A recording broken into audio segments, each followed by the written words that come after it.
Gaspard de Cherville, eh bien, je l'ai rencontré dans un endroit curieux, c'était dans la cave d'un commissariat de police. J'y faisais des recherches sur Victor Hugo, c'était à Spa, et Victor Hugo était passé à Spa, donc j'espérais trouver, parce que tous les étrangers qui arrivaient en Belgique à cette époque, après le coup d'État, étaient surveillés, et les commissaires de police des différentes communes étaient chargés de faire des rapports. Et donc, je suis tombé sur une petite note qui disait ceci, donc ça n'avait pas de rapport avec Victor Hugo, mais ça m'a intrigué. Les occupations de Cherville consistent à chasser en temps permis, à écrire quelques romans pour Hetzel que celui-ci vend à Alexandre Dumas.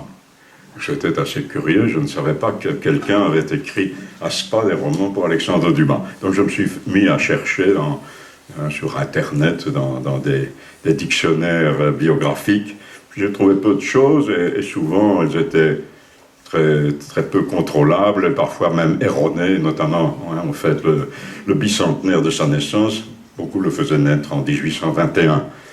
Et puis, bon, je suis allé vers des choses plus sérieuses. Je suis allé d'abord lire les œuvres de Cherville sur Gallica, le site de la Bibliothèque nationale de France, qui est très riche, et je vous conseille d'y jeter un coup d'œil si vous voulez connaître ses œuvres. Je suis allé à la Bibliothèque nationale, bien sûr, où j'ai trouvé 2 correspondances importantes de Cherville avec Hetzel, qui était l'éditeur, vous savez, le futur éditeur de Jules Verne, mais qui à ce moment-là était déjà l'éditeur de Victor Hugo en Belgique et de Dumas, toujours pour la Belgique. Ces ouvrages ne pouvaient pas être exportés en France.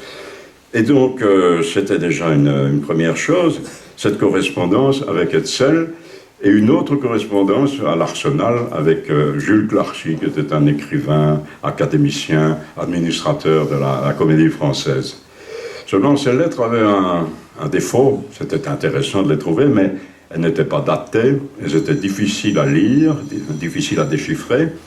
Et donc, il a fallu d'abord, à la Bibliothèque nationale, bien sûr, je n'allais pas faire des photocopies de 300 ou 350 lettres, d'abord les recopier, ce qui m'a pris du temps, puis, comme je vous dis, d'essayer de les interpréter et de classer chronologiquement en me servant de la biographie de Dumas, parce qu'il y avait des allusions à Dumas, en me servant d'autres allusions à l'actualité, etc.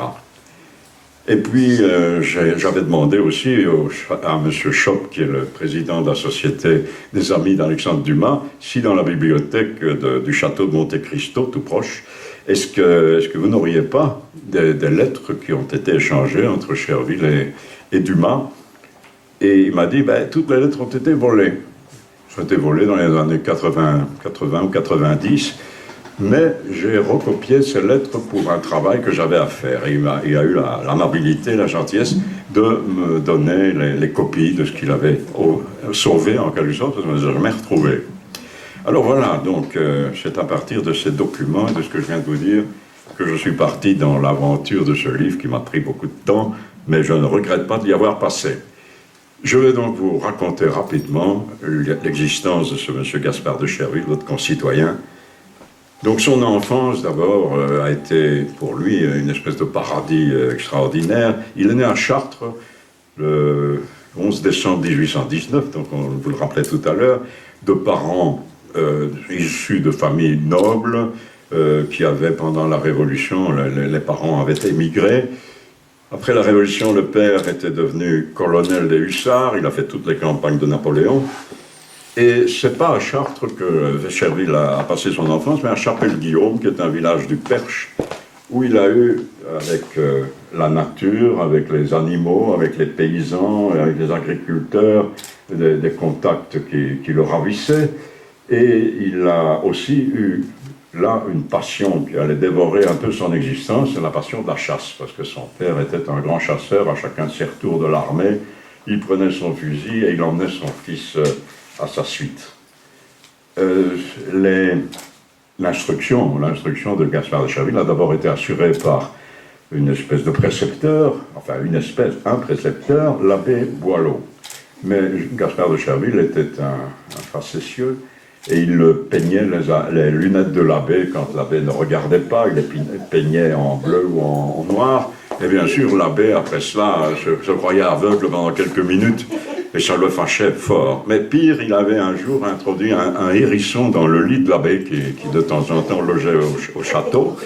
Et bien sûr, quand l'abbé s'est couché, il a été piqué au vif par l'animal, et là, il a donné sa démission. Après ça, on a envoyé Gaspard de Cherville, bien sûr, au collège comme tout le monde. Hein, sa mère n'était pas trop favorable, parce qu'il était quand même aristocrate, marquis, se mêler comme ça à la plèbe, c'était peut-être pas l'idéal pour lui. Mais on a vaincu les préventions de sa mère, et il est parti à Caen, à l'abbaye l'abbaye de Caen, je sais, l'abbaye aux hommes, hein, c'est ça. Et là aussi, se souvenant sans doute de la campagne qui s'était éloignée de lui, il a dans son bureau d'écolier commencé à capturer des oiseaux et à essayer de s'en faire des amis. Mais il avait aussi pris un jour une couleuvre et elle s'est avérée être une vipère, ça a été plus embêtant. Mais les surveillants surveillaient et il s'est fait complètement ramasser plusieurs fois. Après ses études, il a quand même appris des choses, hein. Après ses études un peu troubles, il a été à l'école préparatoire de Saint-Cyr. Donc il est venu à Versailles, et là, il a été d'abord dans cette école préparatoire pendant 2 ans, puis il est entré à Saint-Cyr, mais habitué à la liberté, la discipline militaire l'a très vite dégoûté, et il a donné sa démission. Son père, bien sûr, était tout à fait attristé, puisque dans ces familles, être militaire de génération en génération, c'était l'habitude. Sa mère, au contraire, était assez rassurée, comme ça il ne courrait pas les dangers que les militaires courent. Et donc l'enfance et l'adolescence de Cherville prenaient fin. Et puis vient une période qui explique qu'il a été si avare de détails sur sa vie personnelle, une période qui va durer de 1838 à 1852, pendant laquelle il ne mènera pas une conduite qui a satisfait beaucoup ses parents. À Chapelle-Guillaume, donc dans le Perche, où il retourne de temps en temps, parce qu'il a plus d'accroche à Paris maintenant, à Chapelle-Guillaume, il est louvetier, donc ses parents ont trouvé qu'il pouvait exercer cette fonction. C'est une fonction gratuite, mais qui demande beaucoup de ressources. Il faut une meute, il faut entretenir une meute, des chevaux, etc. Mais donc ça lui plaît beaucoup, les chasses à courre, et ça coûte très cher. Et puis surtout à Paris, il se promène souvent, se promener c'est beaucoup dire, il est dans les théâtres, avec les théâtreuses bien sûr, avec des journalistes bohèmes, et il se prend de passion aussi pour les jeux d'argent.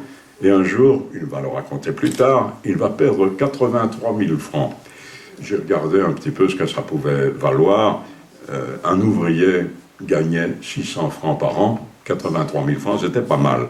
Il a perdu 83 000 francs au bouchon, ce qui était un bête jeu, et son adversaire lui a dit « Enfin, non, c'est pas sérieux, tu ne vas pas me payer une somme pareille, je n'en veux pas. » Mais lui, il a envoyé des témoins avec la somme d'argent, et il a dit « Moi, quand je joue toujours sérieusement, et surtout quand je perds. » Et donc 83 000 francs. Vous pensez que ses parents qui recevaient à Chapelle-Guillaume les notes des usuriers et des gens auxquels il avait emprunté, voyaient leur fortune fondre à des conneries, dirait-on, et à un certain moment, ils ont dit on ne paye plus, débrouille-toi.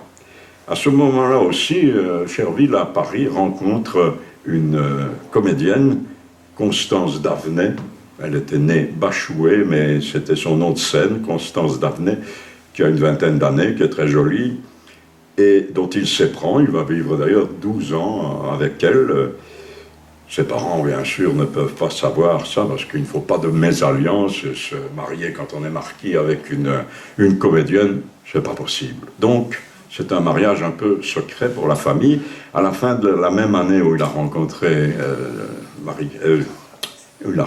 donc Constance Davenet, il a une petite fille qui naît, Marie-Christine, et donc le voilà chargé de famille, avec toutes ces dettes qui traînent derrière lui, et il a une idée, une mauvaise idée peut-être, c'est de faire un mariage de convenance avec une personne très riche qui aurait une bonne dot et dont il pourrait profiter.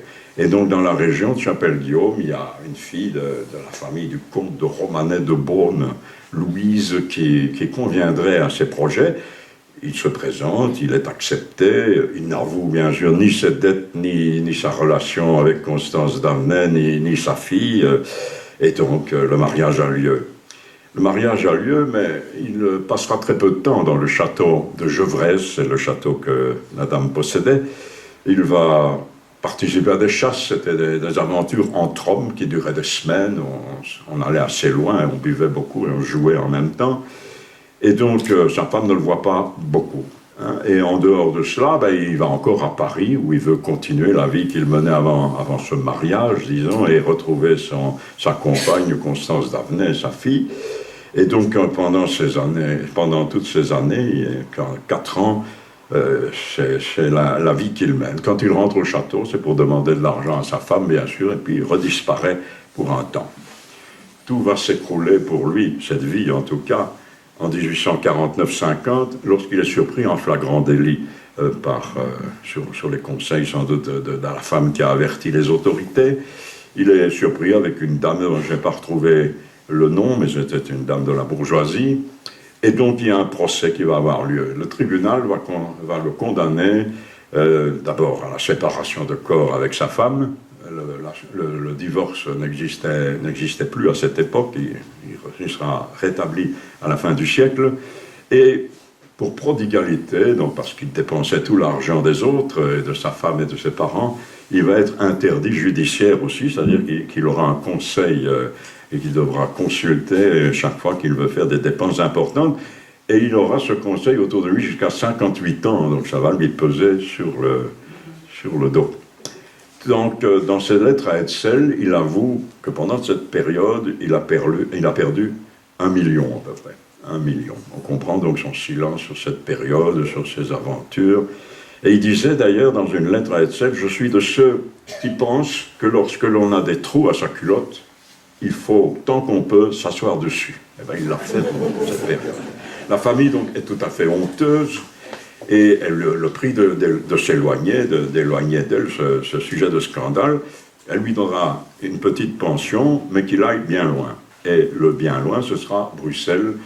En 1852, au mois de mars, il arrive à Bruxelles, où il trouve, bien sûr, des tas de compatriotes français, mais il ne les connaît pas, donc il n'a pas de relation. Tous les exilés républicains français qui ont lutté contre le coup d'État du prince-président, M. Bonaparte, sont là, notamment Victor Hugo et Alexandre Dumas. Comme je vous l'ai dit tout à l'heure, Alexandre Dumas n'est pas à Bruxelles pour des raisons de politique. Il a fui plutôt ses créanciers et éventuellement la prison pour dette.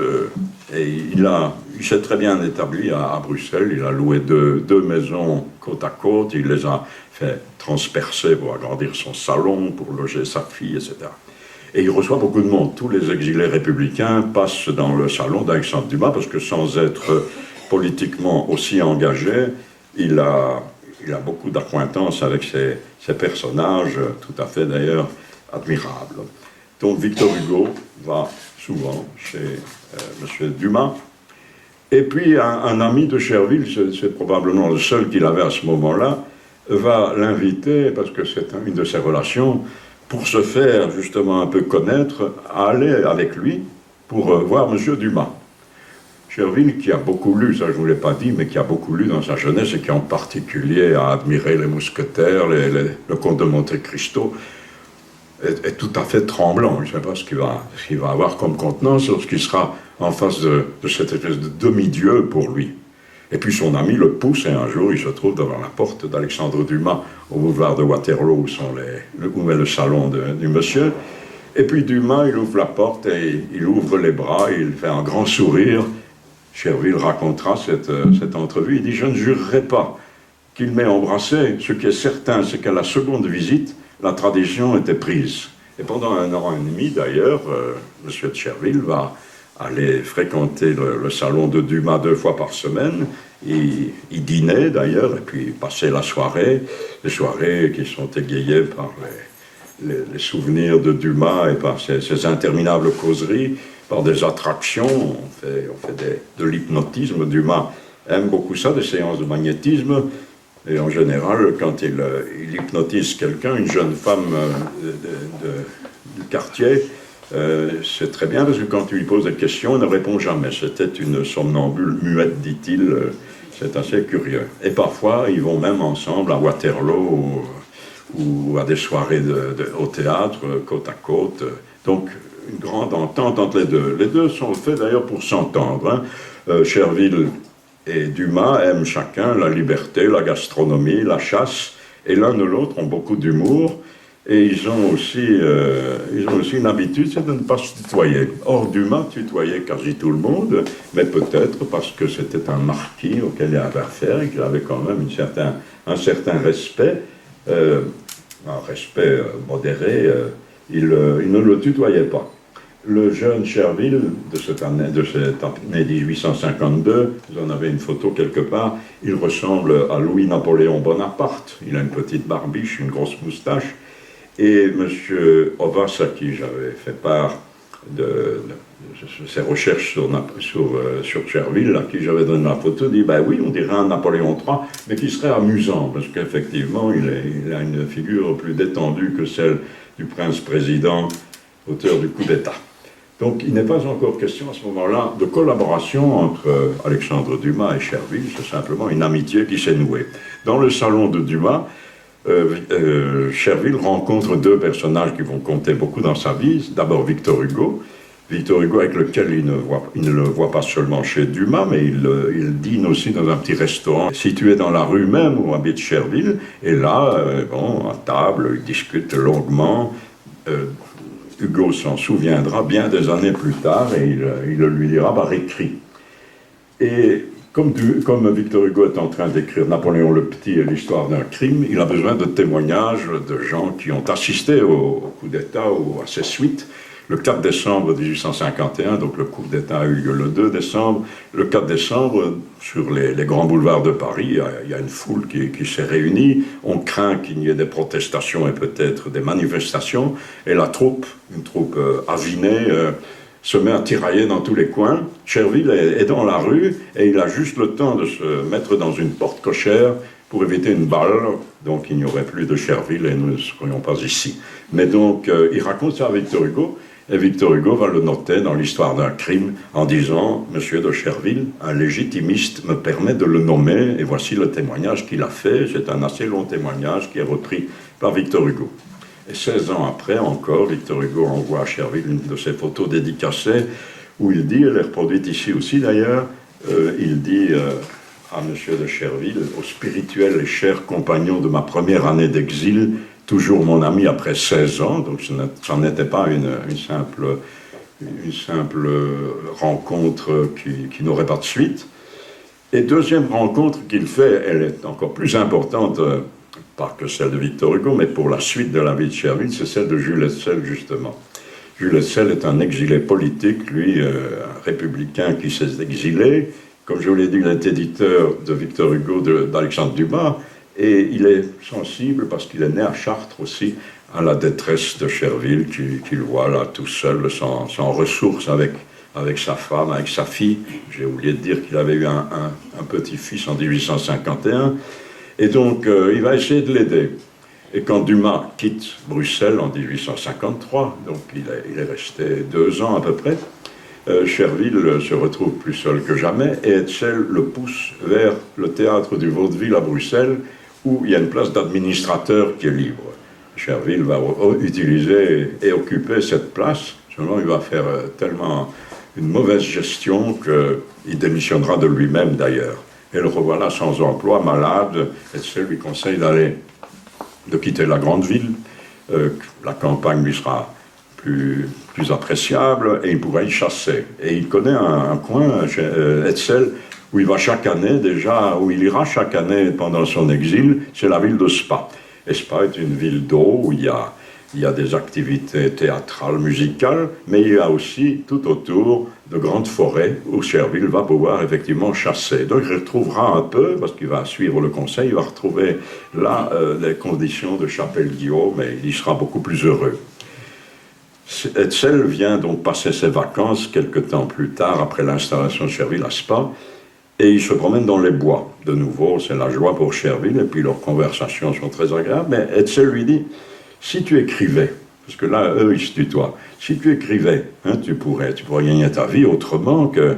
Oui, mais dit Chervil, je n'ai jamais écrit, j'ai 36 ans, maintenant il est un peu tard pour que je commence, je n'ai aucun don, essaye. Et quand Hetzel est parti, Chervil va se mettre à sa table et essayer d'écrire ses mémoires. Mais il abandonne très vite, parce que comme je vous l'ai dit, il a une passion, c'est la chasse, et la chasse s'ouvre justement au mois de septembre. Donc, il ne poursuit pas. Mais dans cette saison, quand même, il va avoir une illumination en faisant les pommes frites, comme il dit. En 8 jours, il va créer le premier roman que Dumas va adopter. C'est Le Grand Lièvre que Dumas va rappeler, va renommer en disant « Le lièvre de mon grand-père ». Et le lièvre de mon grand-père, qu'il montre à Hetzel, paraît tout à fait bon à cet éditeur qui n'était pas commode. Pourtant, quand il juge Jules Verne, on le verra plus tard, il barre carrément ses pages. Hetzel trouve ce roman excellent. Mais il dit, sous le nom de Chervil, si on le publie, ça n'aura vraiment aucun succès. Je vais essayer de te trouver un moyen. Et il envoie le manuscrit à Dumas. Dumas, à ce moment-là, était un petit peu en panne d'imagination, et Dumas, bien sûr, va accueillir ce roman comme de l'eau bénite, et il va donner à Chervil, en plus, un contrat pour plusieurs autres contes de chasse que Chervil va écrire, bien sûr, dans l'enthousiasme. Le voilà collaborateur du plus grand écrivain, selon lui, du 19e siècle. Après le lièvre de mon grand-père, qui paraît aussitôt dans les journaux, et précédé d'une préface où Alexandre Dumas dit c'est Chervil qui est le véritable auteur. Moi, je suis que le parrain qui tient le compte sur les fonds baptismaux, mais c'est monsieur de Chervil. Chervil tout court pour moi, pas le marquis de Chervil. Donc, il est aux anges. Et il écrit d'emblée un deuxième roman, et puis un troisième. Le deuxième, c'est Le chasseur de sauvagines. Le troisième, c'est Le meneur de loups. Et quand Hetzel, qui regarde un petit peu au-dessus de son épaule, voit le conte avancer, il dit « c'est magnifique ». Seulement, écrit vite maintenant la fin, parce que sinon, Dumas, qui est toujours pressé de publier les œuvres, il va gâter la fin. Chervil, bien sûr, est très honoré de ce compliment. Maintenant, le voilà écrivain, Hetzel l'admire, chic. 1857, l'année suivante, il continue ses projets de romans et son écriture. Il commence à écrire Black et les Louves de Machecoul. Mais au printemps de l'année 57, il va avoir 2 drames qui vont changer complètement sa vie. Son fils, donc celui qu'il a eu en 1851, qui a 6 ans, meurt brusquement d'une méningite. Et 8 jours après, Constance d'Avenay, avec qui il a vécu maintenant 12 ans, meurt d'une tuberculose. Donc il est dans une période de deuil affreux qui l'empêche d'écrire quoi que ce soit. Dumas comprend pendant un certain temps. Et puis, une autre aventure lui arrive, c'est que pour sa fille Marie-Christine, il a besoin d'une préceptrice. Et il va essayer de trouver une institutrice. Il trouve une institutrice à Spa, et c'est une certaine Emma Richard, et il en tombe amoureux. Et donc pendant 13 ans, cette Emma Richard sera la compagne de Chervil. Dumas, qui a été patient, commence à vraiment bouillir d'impatience, et il fait le voyage de Spa. Son but, c'est d'aller dire à Chervil, écoutez, puisqu'il ne le tutoie pas, rentrez à Paris, la collaboration à distance, ça n'est pas possible, ça ne donne rien. Hetzel, en plus, je vous prends 50% de vos recettes, venez à Paris. Et Chervil va mettre un mois à se décider. Pendant ce mois, d'ailleurs, il se remet à écrire et il achève le roman Black, qui est l'histoire d'un chien métempsychosé, que je ne vais pas raconter, sinon nous serions encore ici demain. Et il va quitter Spa, selon le conseil de Dumas, et il quitte Spa en plus à la cloche de bois, c'est-à-dire sans payer ses dettes, et il s'installe à Asnières, donc pas loin cette fois-ci de Dumas. Il aurait pu habiter chez Dumas, qu'il avait invité à y habiter, mais Chervil a écrit à Hetzel, tu sais, chez Dumas, il y a beaucoup de P, point de suspension, et pour Marie-Christine, ce ne serait pas un bon exemple, donc je vais habiter à Asnières, dans une maison assez isolée d'ailleurs, où Alexandre Dumas va venir le rencontrer. Ils vont travailler ensemble là, ils vont travailler ensemble à Paris, et ils travaillent à ce moment-là au Louvre de Machecoul. Chervil avait écrit, je vous l'ai dit, en 1857, une espèce de brouillon, et pour lui c'était un conte de chasse. Mais Dumas lui dit, il faudrait introduire là-dedans autre chose, on pourrait en faire un roman historique. Et ils vont introduire l'histoire de de la duchesse de Berry et Les Louves de Machecoul sont un roman historique, le seul qu'il a écrit avec Chervil, qui n'est pas dénué d'intérêt. Les deux, d'ailleurs, avaient des relations, des connaissances particulières de la duchesse.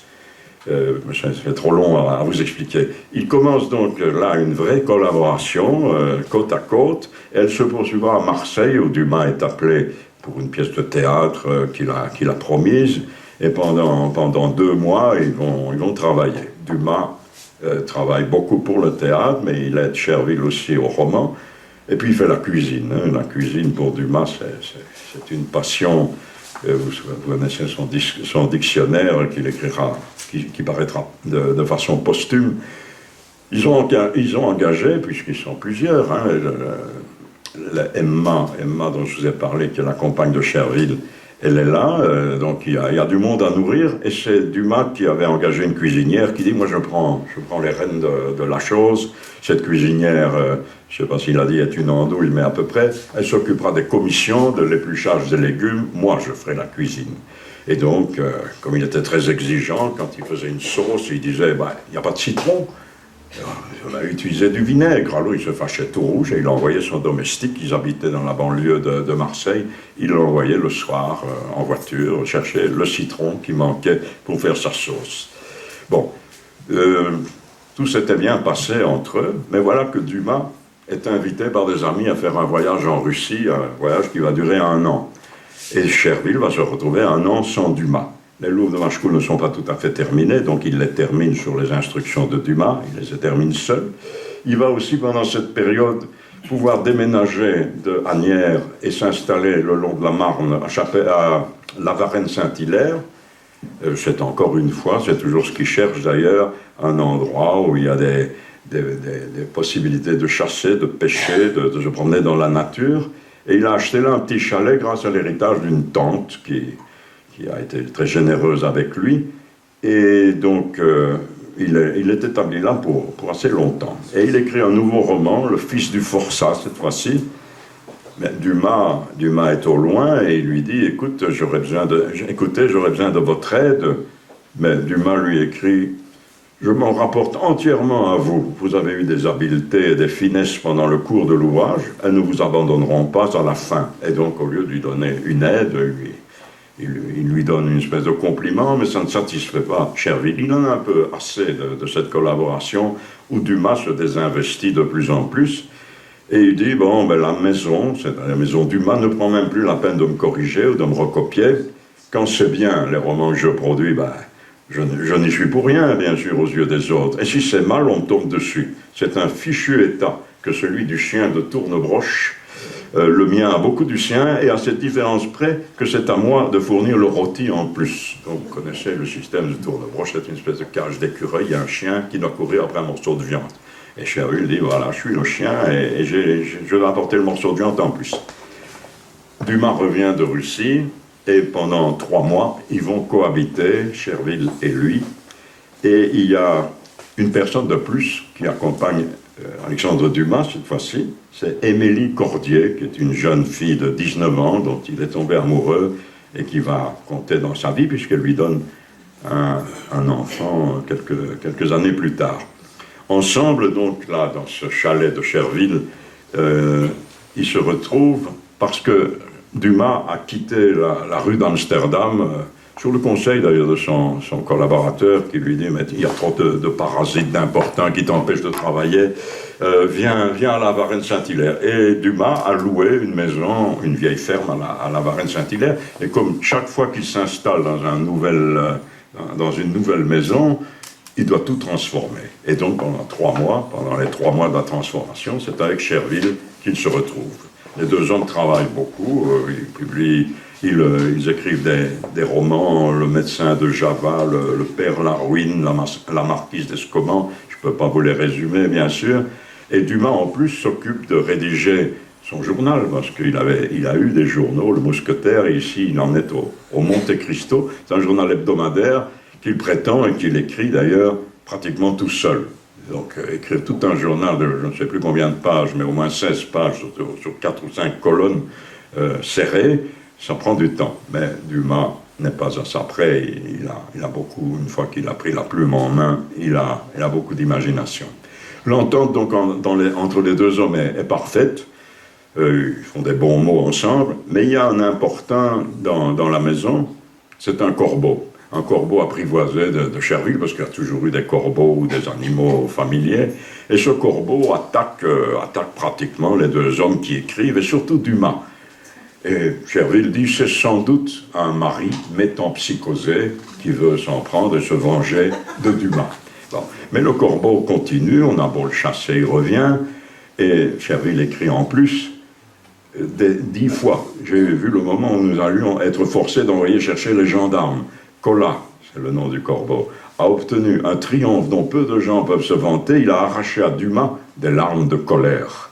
Et en plus, bien sûr, ce corbeau salit les manuscrits de Dumas en déposant sa fiente sur les feuilles précieuses, vous imaginez. Ceci n'est rien, c'est plutôt un épisode comique, mais ce qui n'est pas comique, c'est les deux femmes qui sont là. Donc, la compagne de Cherville, Emma Richard, et la compagne de 19 ans d'Alexandre Dumas, Émilie Cordier. Elles se chamaillent tout le temps. Nous n'avons pas la raison de ces chamailleries, mais enfin, elles sont terribles. Sinon que quand Cherville quittera Emma Richard en 1869, il écrit ceci à Hetzel. « J'ai souffert pendant 11 ans de ce comportement d'Emma Richard. Je me gardais de souffler mot de son abominable caractère, de cette humeur susceptible, tracassière, tripotière, acariâtre. Il n'est pas une de mes connaissances, un de mes voisins avec lequel ces perpétuels cancans ne m'est mis à couteau tiré. » Donc on peut imaginer quand même que Emma Richard était un peu responsable des chamailleries. Mais ça va avoir une conséquence assez importante. En 59, donc fin 59, Dumas quitte la maison qu'il occupait avec Cherville. La cohabitation n'a plus lieu d'être puisque sa ferme est rénovée et il s'installe dans sa ferme. Et là, il réfléchit, après le voyage en Russie, il voudrait bien découvrir toute la Méditerranée. Et pour découvrir la Méditerranée, c'est en bateau qu'il envisage ce voyage. Il faut bien sûr de l'argent pour le bateau, de l'argent pour obtenir un pavillon, etc.